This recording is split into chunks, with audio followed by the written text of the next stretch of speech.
বান্দরবানে সেনাবাহিনী কর্তৃক 9 জন নিরীহ গ্রামবাসীকে আটক, নানা প্রশ্ন।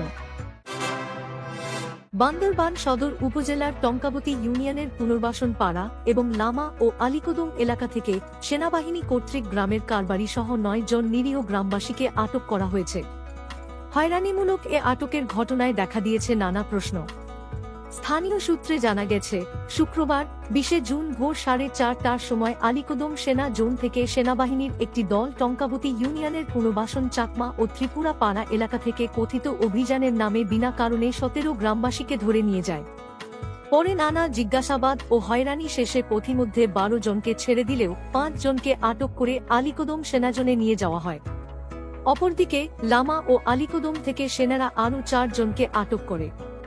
সব মিলে 9 জন গ্রামবাসী আটকের শিকার হয়েছেন।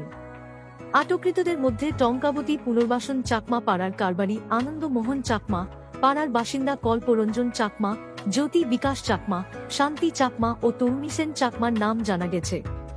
স্থানীয়রা অভিযোগ করেছেন, আলীকদম সেনাজোনে নেয়ার পর আটককৃতদের সামনে কয়েকটি গাদা বন্দুক রেখে ছবি তুলে সাংবাদিকদের সামনে উপস্থাপন করা হয়েছে, যা গ্রামবাসীদের হেয় প্রতিপন্ন করা ছাড়া কিছুই নয়।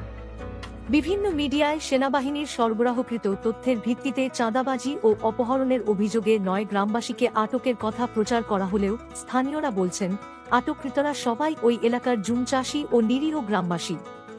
ফলে এ আটকের ঘটনা নিয়ে নানা প্রশ্ন দেখা দিয়েছে। অনেকে সেনাবাহিনীর প্রমোশন বাণিজ্য এবং অন্যায় দমন পীড়নের অংশ হিসেবে নিরীহ লোকজনকে আটক করে হয়রানি করা হচ্ছে বলে অভিযোগ করেছেন।